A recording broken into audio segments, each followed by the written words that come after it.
What up, y'all? This your boy Lucha Guy, and I'm back with another video. I'm here today to explain to y'all why I believe Lucha Underground isn't dead, or why I think it. I mean, I know the original series is dead, but I'm here to explain why I actually predict we will get some type of Lucha Underground coming back in 2020 in some type of way. I remember I showed you guys an article in like the last video or something. Some guy was explaining his predictions for 2020, and he said that he predicts, and his predictions are usually right. That's weird why he said that he predicts early, like last year. He's predicted for 2020, Lucha Underground may return in some fashion this year.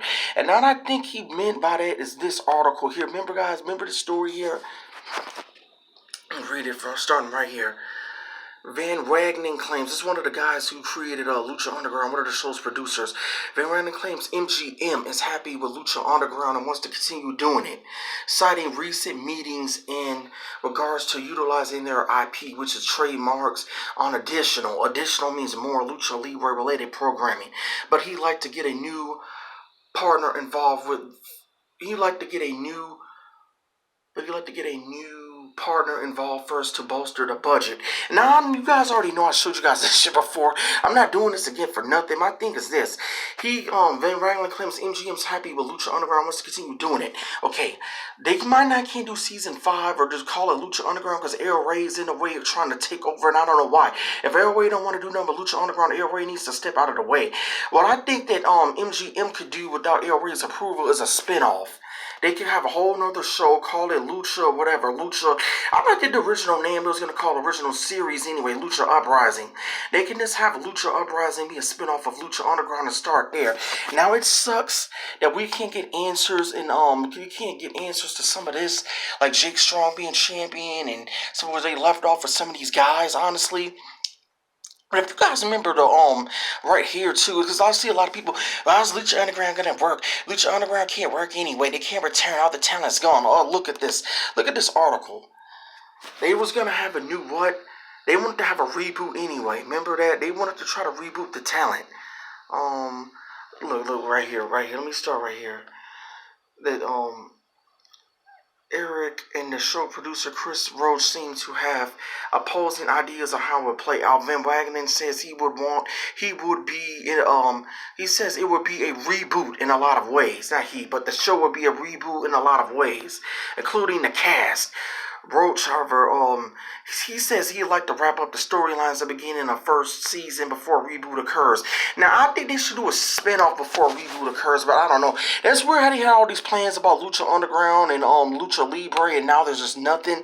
But I think what got in the way last year was this whole AEW shit, this whole announcement of AEW. I think that's what kind of got in the way. I think this year they're gonna just wait and see what happens with AEW.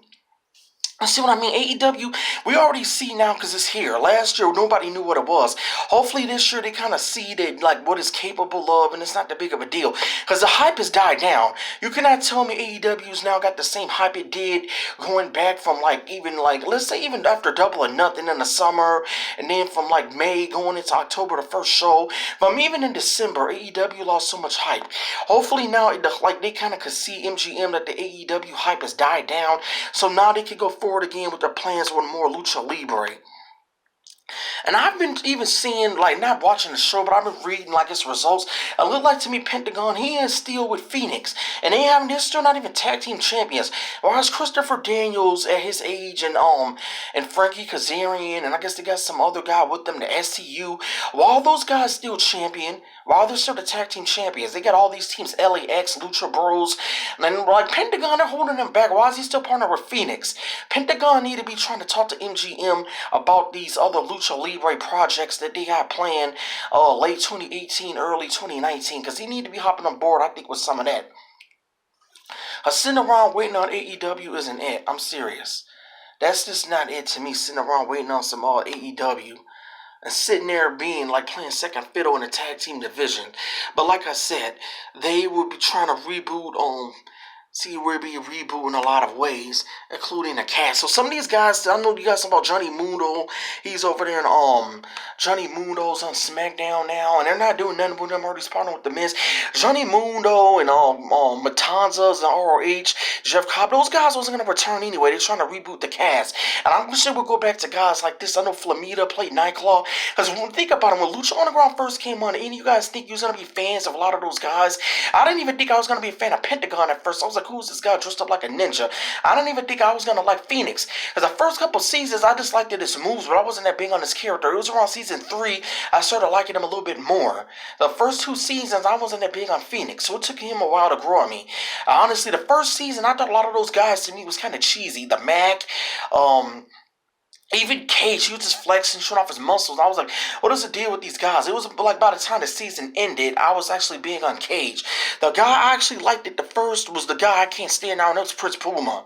He was my favorite in season 1. Now, like, I don't even can't stand the guy. I go back and watch matches from season 1. I'm like, oh, why did they push this asshole? Why did they make Ricochet, who's not even a real luchador, the top guy in this promotion, this TV series? I thought, now I wish I can, now I'm sure they wish they could go back, and I wish the fans, we wish we could have made a bigger scene over Pentagon. If Pentagon would have been more over in the first season, I think it would have slowed down on the Prince Puma ass kissing. But like I said, that's just me.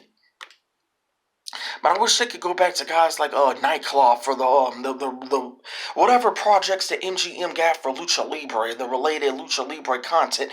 But like I said, they didn't have these meetings for nothing. If you read this, he says MGM, the guy in charge, Van Ragnar claims MGM is happy with Lucha Underground and wants to continue doing it. So why would they have them there for meetings and then not, like, they wanted more Lucha Underground and they want to continue doing it? So they went nowhere, no El Rey's in the way. Citing recent meetings in regards to utilizing their trademark on additional Lucha Libre related programming. But he'd like to get a new partner involved first to bolster the budget. Now, I will give you guys this. I will write to Van Ragnar sometime this year, and Eric Van Ragnar. I will write to him sometime this year and ask him what's going on with MGM. Is there any new word on this Lucha Libre related programming? I mean, at this point, I'll take anything, even if it's a whole new Lucha Libre show. As long as it's similar to what Lucha Underground was, I'll take that over this crap here in AEW. I cannot stand AEW. I think AEW is the worst thing happening in professional wrestling. But I've heard some of these smarks actually went back to New Japan after Wrestle Kingdom. So I think some of the smarks are starting to give up on AEW. As long as if AEW hype keeps going down, I think that's better. And the closer we get to possibly a Lucha Underground reboot or some kind of spinoff. But like I said, I don't really care who shows up. As long as I want to see back as Pentagon, Phoenix. I wouldn't mind Mil Mortes, Mac, Dante Fox, Katrina, Dario Cueto, and maybe a Dragon Azteca and Edo Star, because he needs to be there for the time traveling, and Drago, and that's it. Real quick, so I want to talk about this new promotion I found. I spoke about this last year. It's called WOW, and they come on Access TV, WOW Women of Wrestling. They got Cobra Moon here playing herself, so I don't know if this is part of the trademarks that Lucha Underground producers filed for, because if you look here, I see that MGM is a part of this. MGM is partners with WOW. They helping sponsor this. So I know MGM still wants more wrestling. They got this WOW Woman of Wrestling going on. And so what MGM, who's also, like I said, in charge of Lucha Underground, like El Rey and Factory Made, Lucha Libre, or whatever it's called. Those are the side partners. But I know MGM has a lot to do with Lucha Underground, like El Rey did and Robert Rodriguez. So they got Cobra Moon playing herself, the Serpent Queen. They got her playing herself on WOW. So she's playing the same character she did on Lucha Underground. I actually seen like 2 episodes. WOW was really good. I'm gonna probably drop another video showing you guys and talking to you guys about WOW soon. But like I said, this is your boy Lucha Guy. I'm out. Hit like and Monster Lucha slam that like and subscribe button. And like I said, WOW is a good promotion out there. It's an all women's promotion. Their women's division, there's no men here, but they're better than what AEW has. Because Rio freaking sucks. Why is Rio still champion? Does anybody know that? Is she sleeping with some of the elite guys? What's going on there? But like I said, don't give up just yet. I don't think Lucha Underground is just dead just yet. I think we might get it. Some kind of reboot or a spinoff. So, yeah, if there's any new news on that, I will let you guys know. If there's any new news on Lucha Underground or MGM or even El Rey, and I don't want to see them back on El Rey. El Rey is who screwed them over, and El Rey is who had the bogus contracts. Because remember, Cobra Moon filed a lawsuit on El Rey. So her problems with El Rey, why is she back playing Cobra Moon in another promotion? So that lets you know that maybe if they left El Rey and MGM took over and got them on Access TV and away from El Rey, maybe Cobra Moon will return. Maybe Eva Lisa's been showing off a lot of Lucha Underground on her Instagram. I think some of these guys will come back if they were away from El Rey. But you guys just let me know any videos you guys want me to drop. Cause right now I'm not watching no wrestling at all. I know some of you guys root to me what's going on. Other than WoW, I'm not watching no wrestling. So yeah. Hit like and Monster Lucha, slam the like and subscribe button. Peace.